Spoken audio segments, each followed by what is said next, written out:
हाँ, नमस्कार दोस्तों। आज की इस महत्वपूर्ण चर्चा को शुरू करते हैं और आज की इस महत्वपूर्ण चर्चा के अंदर हम एक महत्वपूर्ण टॉपिक के ऊपर बात करने वाले हैं। ऐसा टॉपिक जिससे यूजीसी नेट सेट के अंदर, जेआरएफ के अंदर आपका कॉलेज कैडर का पेपर हो, पीजीटी का पेपर हो या वनडे किसी तरह का पेपर हो या सिविल सर्विसेज का आपका जो एग्ज़ाम्स हो, इन एग्ज़ाम्स के अंदर इस टॉपिक से जो प्रश्न इससे पहले भी कई बार पूछे गए और अब आगे भी पूछे जाने की जो उम्मीद है वह काफ़ी पॉसिबिलिटी यहाँ से रहती है। इसलिए आज की जो ये चर्चा है बहुत लाभदायक है, बहुत फ्रूटफुल रहने वाली है। और आज की जो चर्चा का हमारा केंद्र बिंदु रहने वाला है उसका नाम है या टॉपिक का नाम है पोस्ट मॉडर्निज्म, या हिंदी के अंदर कहते हैं उसे उत्तर आधुनिकतावाद। हालांकि उत्तर आधुनिकतावाद की जो विचारधारा दरअसल 1960 और 1970 के दशक के अंदर बहुत अधिक लोकप्रिय हुई, और इसको लोकप्रिय बनाने के लिए मिशेल फुको की बात हो या डेरिडा की बात हो, डेरिडा का जो कॉन्सेप्ट रहा, थ्योरी ऑफ डिकंस्ट्रक्शनिज्म की जो इनकी थ्योरी थी, या मिशेल फुकोल्ट की बात हो जिन्होंने पहली बार क्या है उत्तर आधुनिक या उत्तर संरचनावादी क्या है की बात की, और जो मिशेल फुकोल्ट थे, मिशेल फुकोल्ट को भी हम क्या है उत्तर आधुनिकतावादियों के साथ या उत्तर संरचनावादियों के साथ या मार्क्सवादी विचारों के अंदर क्या है हम क्या है मिशेल फुकोल्ट को क्या है गिना जाता है। मिशेल फुकोल्ट क्या बात करते हैं कि मिशेल फुकोल्ट वास्तव के अंदर किसी भी व्यवस्था का विरोध करते हैं, क्योंकि उनका ये मानना है कि किसी भी व्यवस्था के तहत कि व्यक्ति की जो समस्या है वह समस्याएं हल नहीं हो सकती। जो जिन समस्याओं की समाधान की जो बात हुई किसी न किसी व्यवस्था के तहत की जाती है, बल्कि व्यवस्था के तहत एक समाज के अंदर व्यवस्था बनाने के लिए, चाहे वह किसी भी तरह की व्यवस्था हो, व्यक्ति के ऊपर क्या है अननेसेसरी रिस्ट्रिक्शंस लगाए जाते हैं, ना कि वह व्यक्ति की समस्या को सॉल्व या रिजॉल्व करने की कोशिश करते हैं। इसलिए हम इनको उत्तर आधुनिकतावादी कहते हैं, क्योंकि ये क्या है विवेक की जो सीमाएं उसको भी निर्धारित करने का काम करते हैं। इनका ये मानना रहा है कि जो व्यक्ति है जिसके लिए एक व्यवस्था का जो निर्माण किया गया है या फिर व्यवस्था को बनाए रखने के लिए क्या है एक सजा का भी प्रावधान किया गया है, कि व्यक्ति के लिए ही एक व्यवस्था का निर्माण किया गया है और व्यवस्था को बनाए रखने के लिए सजा का भी प्रावधान किया गया है। यदि व्यवस्था को बनाए रखने के लिए या व्यक्ति के समाज के अंदर एक नई तरह की जो व्यवस्था है, जिस व्यवस्था के अंदर क्या है उत्तर आधुनिकता या इससे पहले वाले जो सिस्टम से उसकी बात की जाती है, यदि वो इतना ही बेहतर होता तो आज के समय के अंदर जिस तरह से क्या है हमारे ऊपर किसी ना किसी तरह की जो पाबंदी जरूर लगाई जाती है, रिस्ट्रिक्शन लगाई जाती है। इसलिए मिशेल फुकोल्ट ये कह रहा है कि जो व्यवस्था हुई व्यक्ति के ऊपर कोई ना कोई आरोपण लगाती है। इसी बात को लेके ये तर्क दिया जाता है, यदि इस व्यवस्था को कोई व्यक्ति बिगाड़ने का काम करता है, इसको तोड़ने का काम करता है, तो उस व्यक्ति को सजा भी दी जाती है। यदि ये व्यवस्था सच में इतनी बेहतर होती और इतनी सारी जेलों का निर्माण किया गया है, जब व्यक्ति कोई ऐसी गतिविधियां करता है जो व्यवस्था के खिलाफ है, फिर उसको जेल के अंदर डाला जाता है। यदि ये व्यवस्था इतनी बेहतर है तो जिन व्यक्तियों को जेलों के अंदर डाला गया है उनकी जो जीवन स्तर है वो तो सुधरना चाहिए, उनका वे ऑफ लाइफ सुधरना चाहिए, बल्कि ऐसा नहीं होता। जब ऐसा नहीं होता तो इससे पहले वाली जितनी भी तरह की जो व्यवस्थाएं हैं उनको मिशेल फुकोल्ट क्या नकारने का काम करता है। और मिशेल फुकोल्ट अपने लेखन के अंदर इसी बात का आंसर करने की कोशिश करते हैं। वो ये कहता है कि जो पूंजीवादी व्यवस्था के अंदर क्या है जो जेल का जो प्रयोग है वह क्या है व्यक्तियों की आवाज़ को दबाने के लिए किया जाता है, और व्यक्तियों की आवाज़ इस आधार पर दबाई जाती है कि जो व्यक्ति के लिए हमने एक व्यवस्था बनाई, एक सिस्टम बनाए हैं, वह समाज के अंदर अनुशासन स्थापित करने के लिए बनाया गया है। और मिशेल फुकोल्ट ये कहता है कि अनुशासन के नाम पे क्या है व्यक्ति की जो स्वतंत्रता है उस स्वतंत्रता को क्या दबाने की कोशिश की जाती है, या व्यक्ति जो क्रांति करना चाहता है, रेवोल्यूशन करना चाहता है सिस्टम के खिलाफ, उस रेवोल्यूशन को क्या है रोका जा सके, या जो सिस्टम उसको स्टेटस को के अंदर उसको मेंटेन किया जा सके। इसके साथ साथ मिशेल फुकोल्ट हमें यह भी बताया है कि अब एक जो विशेष वर्ग अपनी भलाई के लिए लाभ के लिए तथा कमजोर लोगों का शोषण करने के लिए क्या तर्क का सहारा लेने लगा है। अतः जो तर्क का प्रयोग है वो शोषण के लिए किया जाने लगा है। इस तरह के जो आर्गुमेंट है वो मिशेल फुकोल्ट के द्वारा दिए जाते हैं। मिशेल फुकोल्ट एक ऐसे आधार की तलाश में था जिसके आधार पर जो पूंजीवादी जो उदारवादी जो व्यवस्था को क्या है नापाक सिद्ध किया जा सके, इसकी धज्जियां उड़ाई जा सके। उनका तो ये मानना रहा कि पूंजीवादी व्यवस्था ने व्यक्ति को क्या है अपने आप से भी अलग कर दिया है, ठीक है। और ये जो व्यवस्था है, ये जो व्यवस्था प्रकृति की होती है, ये शक्ति का आरोपण करे या जो बाध्यकारी होती है, इससे व्यक्ति की व्यक्तिता एवं जो उसकी सृजन क्षमता है वह भी क्या समाप्त होती है। वही इसी से व्यक्ति को क्या है बचाने की जो बात है मिशेल फूको के द्वारा की जाती है। ये जो सत्य के सार्वभौमिक एवं निरपेक्ष स्वरूप को भी क्या है अस्वीकार करने की बात करते हैं। जिस प्रकार जो न्यूटन ने क्या है गति के जो सार्वभौमिक सिद्धांत को क्या है क्वांटम भौतिकी के द्वारा उसको परिवर्तित किया गया था। यदि इसी तरह जो फ्रांसीसी विद्वानों ने भी 1960 और 1970 के दशक के अंदर क्या है आधुनिक विचारों को क्या है परिवर्तित करके उत्तर आधुनिकतावादी विचार की क्या बात की थी। हालांकि डेविड ईस्टन इसके अंदर बहुत बड़े स्कॉलर्स रहे जो पोस्ट मॉडर्निज्म की जो बात है 1960 के अंदर पहली बार करते हैं और मॉडर्निज्म की जो बात करते हैं और 1970 के दशक के अंदर फिर से हुए क्या पोस्ट मॉडर्निज्म की बात भी करते हैं। इसके जो खास करके जो स्कॉलर्स के अंदर हम रहते हैं जैसे गैलीज डेल्यूज का नाम लेते हैं या लियूस इरिग्रे का नाम लेते हैं, लियोटार्ड का नाम लेते हैं या मिशेल फुको का नाम लेते हैं या डेरिडा का नाम लेते हैं, जो कि उत्तर आधुनिकतावादियों के अंदर क्या है इनकी महत्वपूर्ण भूमिका रही है। या ऐसा भी माना जाता है कि वो जो उत्तरवादी आधुनिकतावाद का जो आधार है वो जर्मन दार्शनिक जो नीत्शे के विचारों के अंदर हमें देखने को मिलता है। नीत्शे ने क्या किया कि नीत्शे ने क्या है शून्यवाद का जो विचार देते हुए समाज में जो स्थापित जो सभी तरह के जो आदर्श एवं मूल्यों को क्या है अस्वीकार कर दिया था। यदि विखंडनवाद की बात करें या हम डिकंस्ट्रक्शन की बात करें तो उत्तर आधुनिकतावाद का जो मूल आधार है वो डेरिडा के विखंडनवाद के अंदर ही हमें देखने को मिलता है, जिसके अनुसार क्या जो पाठक या पाठ्य पुस्तक का अर्थ व्यक्तिगत रूप के अंदर क्या विश्लेषित करेगा। लेखक के जो दृष्टिकोण है उसको क्या स्वीकार करना क्या है आवश्यक नहीं है, ऐसा विखंडनवाद के अंदर माना जाता है, डेरिडा के द्वारा माना जाता है। उनका ये मानना है कि जो पाठ है जो टेक्स्ट की वजह क्या है कॉन्टेक्स्ट अथवा सामाजिक एवं परिवेश के साथ क्या है वहाँ की जो परिस्थितियाँ है वे क्या महत्वपूर्ण होती है। डेरिडा ने ऑफ ग्रामेटोलॉजी एक महत्वपूर्ण रचना लिखी और ऑफ ग्रामेटोलॉजी के अंदर क्या है अपने विचार भी उन्होंने व्यक्त किए और उनका एक महत्वपूर्ण कथन ये रहा कि the end of the book and the beginning of writing, ठीक है। आगे क्या कह रहे डेरिडा कह रहे कि विखंडनवाद को उन्होंने स्पष्ट करते हुए ये भी कहा था कि प्लेटोस फार्मेसी शब्द का वह प्रयोग करते प्लेटोस फार्मेसी शब्द का प्रयोग करते हैं तथा आर्क राइटिंग के द्वारा क्या है आर्क राइटिंग के द्वारा क्या है लेखन एवं बौद्धिक के विखंडन का क्या है वह प्रयास करते हैं। वर्ष 1960 के दशक में क्या है फ्रांस में इस आंदोलन की शुरुआत होती है और जिसके जो महत्वपूर्ण जो प्रतिपादक रहे जेलियस डिल्यूजा रहे या जैकस डेरिडा रहे, मिशेल फुकोल्ट रहे या जीन फ्रांसिक लियोटार्ड इसके महत्वपूर्ण स्कॉलर्स रहे। उत्तर आधुनिकतावादी बहुलवाद और अनिश्चितता को भी क्या ये स्वीकार करती है। ये किसी भी सार्वभौमिक सत्य को स्वीकार नहीं करते हैं और जैसा कि जो उदारवादी या मार्क्सवादी क्या है अंतिम रूप से किसी न किसी सत्य को स्वीकार करते हैं। इनका ये मानना रहा है कि जो विश्व का जो ज्ञान है वह किसी वस्तुनिष्ठ रूप में प्राप्त नहीं हो सकता। जैसा कि प्लेटो और कांट जैसे जो विचारक है उन्होंने विश्व की क्या है वस्तुनिष्ठ रूप में क्या विश्लेषित करने का प्रयास किया था। ऐसा उत्तर आधुनिकतावादी जो स्कॉलर्स है उनका इसके क्या है विपरीत मानना रहा है। ये अपने आप में असहमति असहिष्णुता तथा मतभेद को क्या स्वीकार करते हैं। इनका ये मानना रहा है कि जो प्रत्येक वस्तु है समय और संदर्भ के अनुसार क्या है निर्धारित होती है या तय होती है या निश्चित होती है। ये जो उत्तर आधुनिकतावादी जो विचारधाराओं के जो लोग हैं वो विश्व को समझने के लिए क्या सार्वभौमिक तरीकों को भी क्या है अस्वीकृत करते हैं। ऐसे किसी भी तरीकों के अंदर क्या हुए अविश्वास करते हैं जिस तरीकों की क्या है ये बात की जाती है कि इसको यूनिवर्सल स्तर पर एक जैसा क्या है उसको इम्प्लीमेंट या लागू किया जा सकता है। ऐसे किसी भी विचार को क्या है उत्तर आधुनिकतावादी क्या है अस्वीकार करने का काम करते हैं। इसके साथ साथ इन विचारों के अंदर खास करके रिचर्ड रोटरी भी क्या है सम्मिलित और रिचर्ड रोटरी का नाम भी क्या है उत्तर आधुनिकतावादी स्कॉलर्स के साथ क्या बड़े रिस्पेक्ट के साथ लिया जाता है।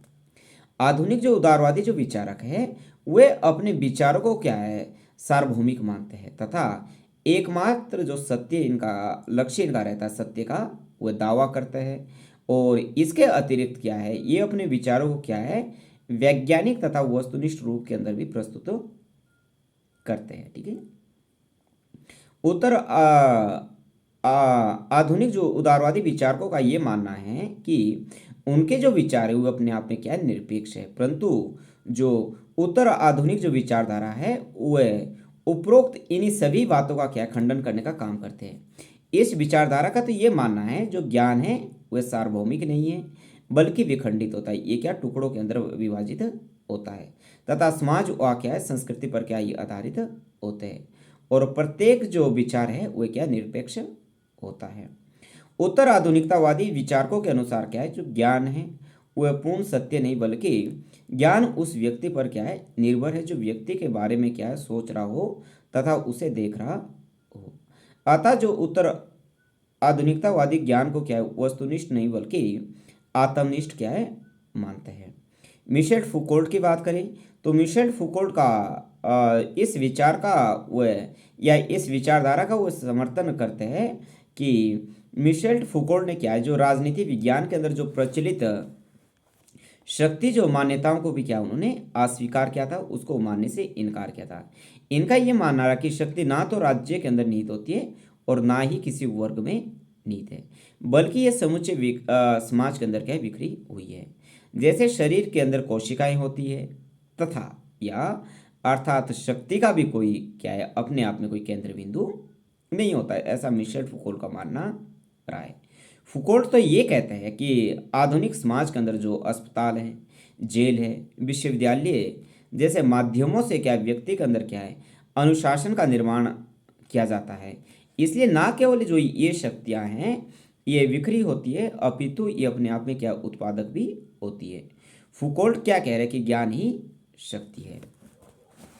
फुकोल्ट ने जो अपनी महत्वपूर्ण जो इनकी रचना रही दी हिस्ट्री ऑफ सेक्सुअलिटी के अंदर क्या हुआ है मिशेल फुकोल्ट ये लिखते हैं कि विज्ञान कभी भी निरपेक्ष नहीं होता बल्कि वह क्या समाज संस्कृति व सामाजिक व्यवस्था द्वारा क्या निर्मित होता है और समाज में जो सभी लोग हैं वे भी अपने आप में समान नहीं होते हैं।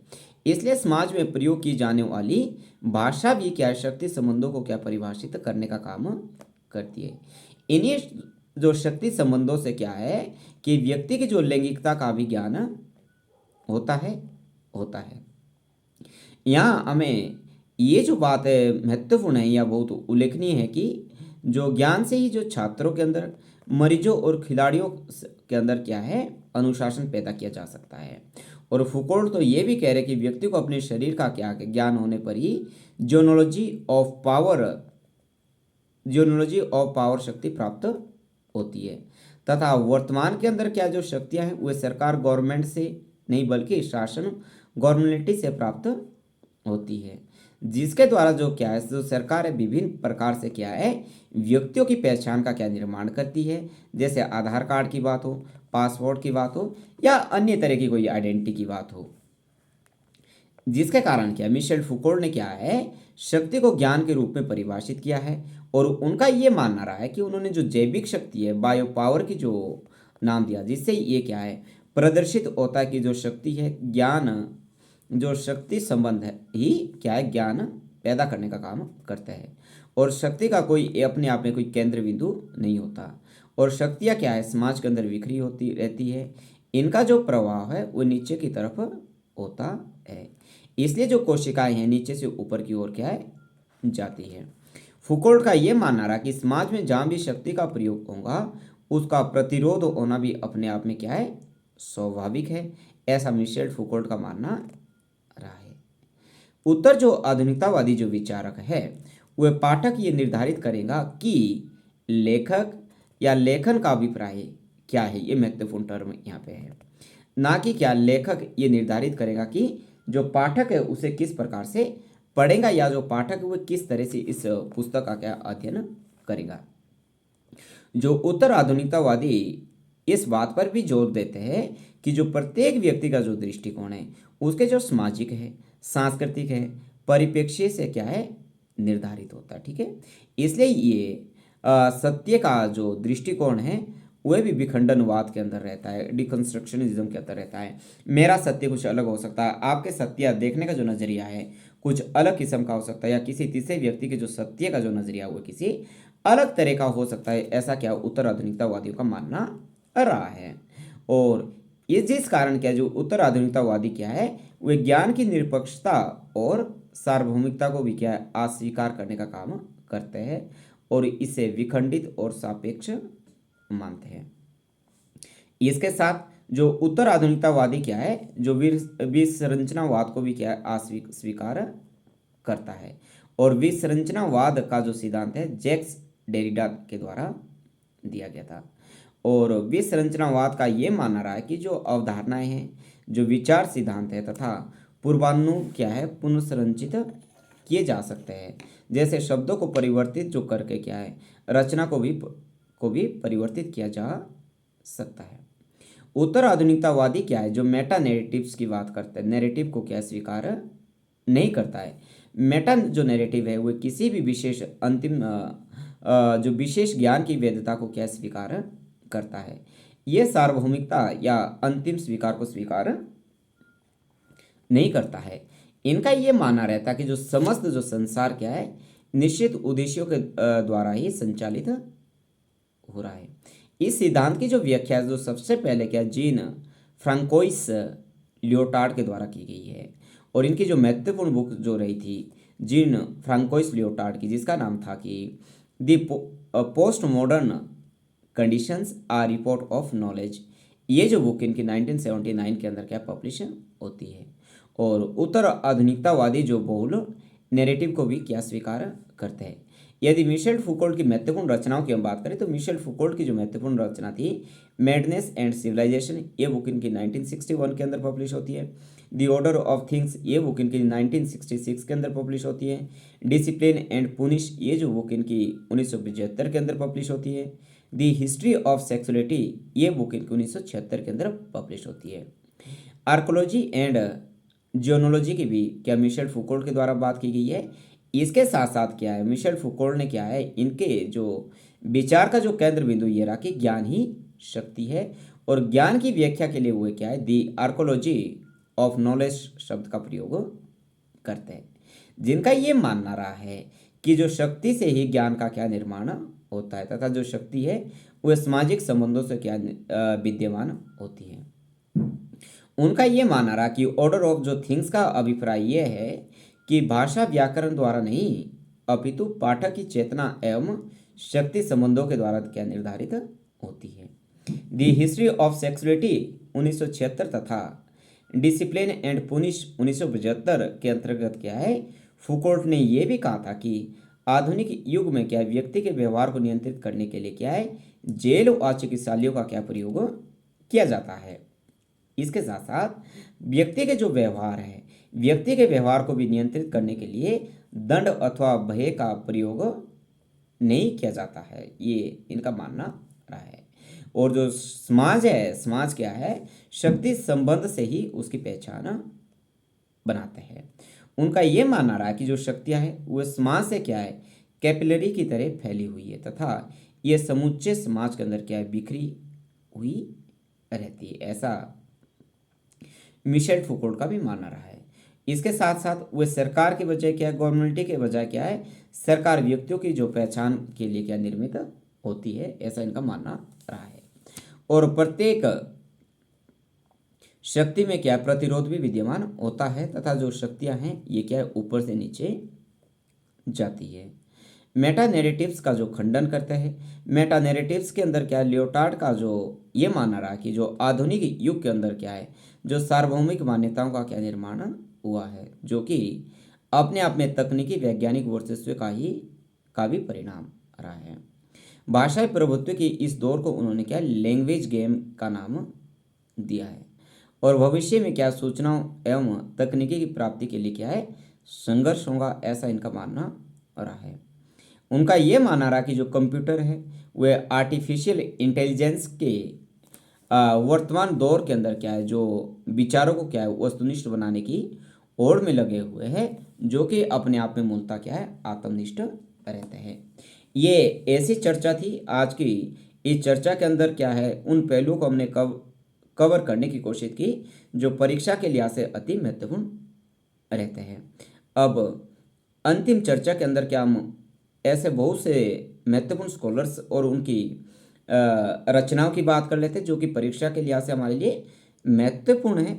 और मैं अगेन इस बात को रिपीट कर रहा हूँ कि ये जो स्कॉलर्स है और जो इनकी राइटिंग्स है, इससे जो प्रश्न है इससे पहले कईयों बार पूछे गए हैं और आगे भी डेफिनेटली यहाँ से जो प्रश्न है वो डेफिनेटली पूछे जाएंगे। इसलिए आपसे मैं फिर से ये गुजारिश करता हूँ कि आप इस चर्चा को बहुत ध्यान से सुने। आल्बर्ट एंड वर्बा की बात हो, आल्बर्ट एंड वर्बा की जो महत्वपूर्ण बुक है जो कि 1963 के अंदर पब्लिश हुई थी, उस बुक का नाम था the civic culture. Robert doll की बात हो, इनकी जो बुक थी 1961 के अंदर पब्लिश होती है, जिस बुक का नाम था हु गवर्न्स। या रॉल्फ हेडर्न डार्फ की बात हो, इनकी जो महत्वपूर्ण बुक थी जो 1959 के अंदर पब्लिश होती है, जिस बुक का नाम था class and class conflict in industrial society.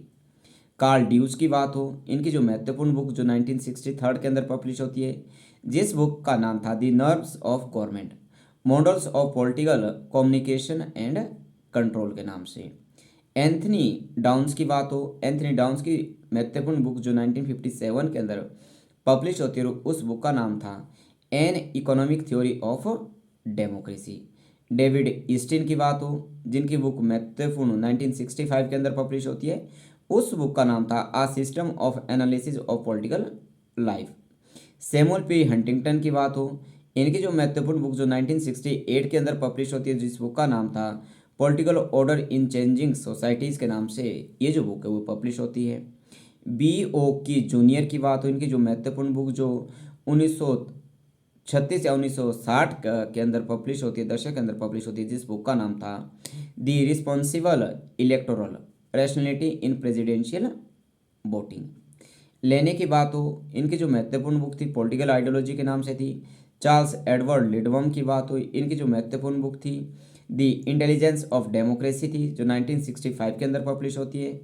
सिम्योर Martin Lipset की बात हो, इनकी जो महत्वपूर्ण 1960 के अंदर पब्लिश होती है, जिस बुक का नाम था पॉलिटिकल मैन। कैरोल पैटमैन की बात हो, कैरोल पैटमैन का जो था पार्टिसिपेशन डेमोक्रेटिक थ्योरी, जो ये बुक इनकी 1970 के अंदर पब्लिश होती है। और बेंजामिन आर बार्बर की बात हो, जिनकी जो महत्वपूर्ण बुक 1984 के अंदर पब्लिश होती है, जिस बुक का नाम था strong democracy participatory politics for a new age के नाम से। जेने जे मास ब्रिज की बात हो, इनकी जो महत्वपूर्ण बुक 1980 के अंदर पब्लिश होती है, जिस बुक का नाम था बियॉन्ड एडवाइजरी डेमोक्रेसी के नाम से। रॉबर्ट ए डाल की बात हो, जिनकी जो महत्वपूर्ण बुक 1970 के अंदर पब्लिश होती है, जिस बुक का नाम था मॉडर्न पॉलिटिकल एनालिसिस के नाम से। या कार्ल पॉपर की बात हो, जिनकी जो महत्वपूर्ण बुक 1957 के अंदर पब्लिश होती है, जिस बुक का नाम था दी पॉवर्टी ऑफ हिस्टोरिज्म के नाम से। या ग्राहम वालास की बात हो, ग्राहम वालास की जो महत्वपूर्ण जो बुक थी जो 1920 के अंदर पब्लिश होती है, जिस बुक का नाम था human nature in politics. Catlin की बात हो, इनकी जो महत्वपूर्ण बुक थी साइंस मेथड ऑफ पॉलिटिक्स के नाम से इनकी महत्वपूर्ण बुक पब्लिश होती है। हेनरी सेजविक की बात हो, हेनरी सेजविक की जो बुक है 1891 के अंदर पब्लिश होती है, जिस बुक का नाम था एलिमेंट्स ऑफ पॉलिटिक्स के नाम से थी। कैटलिन हो सिस्टमेटिक पॉलिटिक्स थी। जॉन आर ल्यूकस हो प्रिंसिपल्स ऑफ पॉलिटिक्स 1966 के अंदर इनकी बुक पब्लिश होती है। एलन आर वाल हो, इनकी जो महत्वपूर्ण बुक थी मॉडर्न पॉलिटिक्स एंड गवर्नमेंट 1983 के अंदर इनकी एक महत्वपूर्ण बुक पब्लिश होती है। जे डी बी मिलर की बात हो द नेचर ऑफ पॉलिटिक्स, इनकी जो महत्वपूर्ण बुक 1962 के अंदर पब्लिश होती है। एडविन एन विलमसेन एंड पैट्रिक मैकऑलिस्टर की जो बुक थी द पॉलिटिक्स ऑफ डिफरेंस 1996 के अंदर पब्लिश होती है। और मैरिस डुवर्जर की बात इनकी बुक थी दी आइडिया ऑफ पॉलिटिक्स, ये जो बुक इनकी 1966 के अंदर पब्लिश होती है। तो आज की ये जो चर्चा थी, मैं ऐसा मानता हूँ कि आपकी परीक्षा के लिहाज से आपके लिए बहुत फ्रूटफुल साबित होने वाली है। तो आज की इस चर्चा के अंदर इतना ही। Thank you so much.